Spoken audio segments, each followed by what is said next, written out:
E aí, tudo na paz? Então, eu sou o Lucas Aibe, eu sou ministro e líder de louvor na minha igreja há mais de 10 anos e em todo esse tempo eu tenho aprendido muitas coisas. E a minha ideia aqui é estar compartilhando tudo isso que eu aprendi nesse tempo e tenho aprendido. Se você já me conhece, então dá um like aí, e se você não me conhece, aguarda aí até o fim do vídeo para ver se você gostou e aí você curte e compartilha com seus amigos. Certo? Vamos ao tema. Música na igreja. O que não fazer? Há algumas coisas que a gente precisa entender e uma delas é que existe um culto a Deus. E o que isso significa dizer? Que nós temos que seguir uma liturgia, né? Até esse termo, liturgia, ele remete a um pensamento de religiosidade, mas dentro dessa liturgia há o momento, né, de adoração a quem? A Deus. E que por parte, né, do ministro de louvor, ele tem que adorar a Deus naquele momento em que começa o culto de uma forma diferente das outras pessoas. O intuito desse adorador, desse ministro de louvor, que também é um adorador, é fazer com que essa adoração, esse louvor, ele vá em culto a Deus, para Deus. É de levar a igreja e conduzir as pessoas até Deus movidos pelo Espírito Santo. Ou seja, a música vai ser entoada, mas a condução das pessoas da igreja, ela deve ser diretamente levada a Deus. Ela tem que ser conduzida pelo Espírito Santo, porque é Ele que nos move, mas o ministro de louvor precisa entender essa prioridade, esse requisito que nós precisamos, como ministro de louvor, levar a igreja a cantar e a exaltar o nome de Deus. E um erro muito comum que acontece é que ainda as pessoas, né, se voltam para apresentar o seu talento, a sua atividade no altar como algo que as pessoas precisam chamar atenção, e isso é muito errado, porque estar ali já já nos remete a estar numa perspectiva em que as pessoas vão te olhar, porém, teu entendimento como ministro de louvor, ele precisa estar voltado para executar essa função, levar a igreja ao Senhor.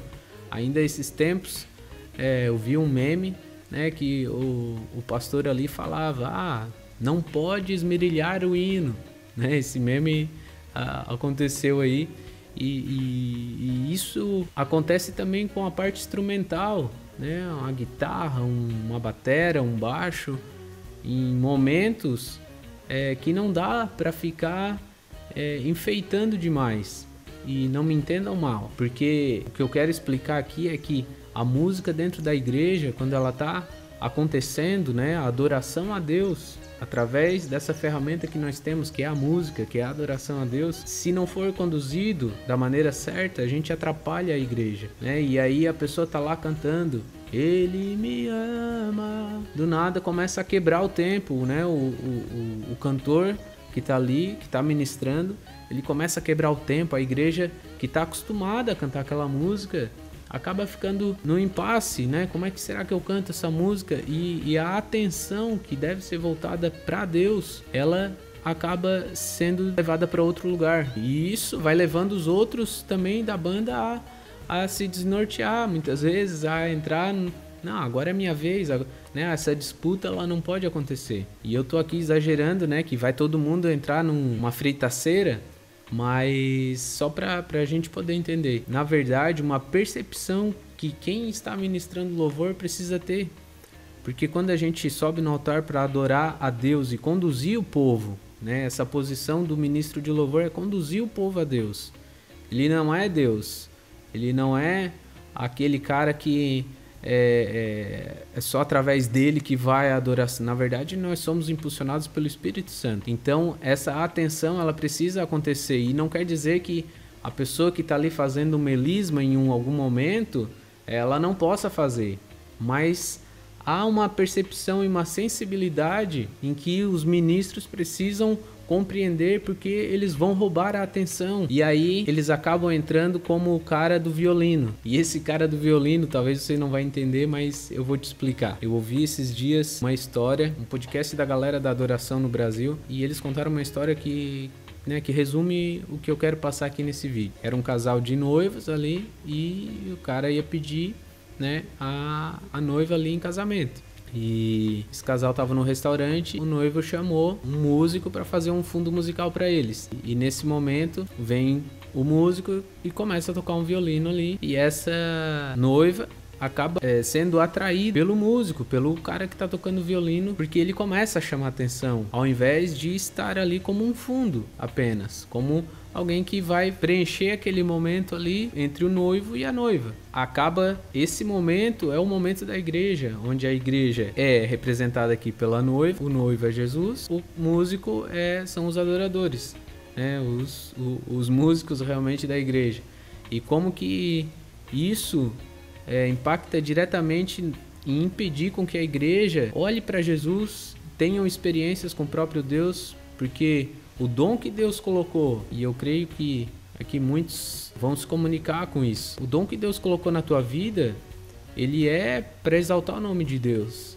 Não quer dizer que tu não vai utilizar, não vai fazer uso dele. Como eu falei, o melisma, né? Eu não sei fazer, mas pode ser utilizado dentro da percepção do momento do culto que talvez tu possa usar ou não, mas que não impeça ou que não bloqueie e não chame mais a atenção para ti do que para o próprio Deus, que deve ser adoração, né, para o Senhor. E nesses dias tem visto tantas distorções na própria adoração e céus que se fecham muitas vezes por causa dessa questão que as pessoas querem apresentar o seu melhor, mas apresenta para Deus, faz a tua até tipos de músicas e muitas vezes que nós estamos na igreja ali tocando e às vezes não se encaixa para o repertório daquele momento ali, mas talvez, né, como eu já ouvi pessoas dizendo, poxa, tem música que é para te botar, para te curtir e lavar o carro,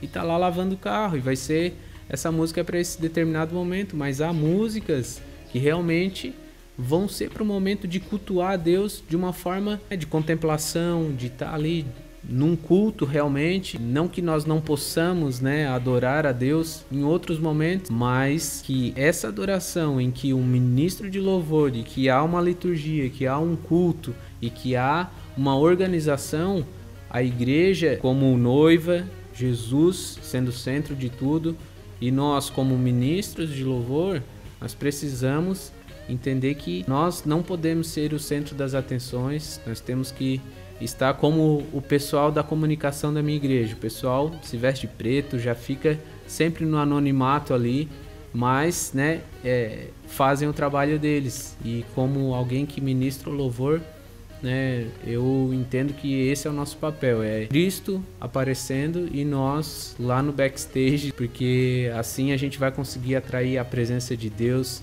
assim a gente vai ver que tem coisas que não dá para fazer nesse momento de culto, porque é onde a igreja se encontra com o Senhor, é o momento onde a comunhão dos santos ela acontece e Deus se manifesta de forma poderosa quando a igreja, né, está junta, quando a gente se reúne para adorar Ele. Beleza, galera? Então, se você gostou aí do vídeo, dá aquele like, compartilha, fique na paz e até o próximo vídeo. Valeu!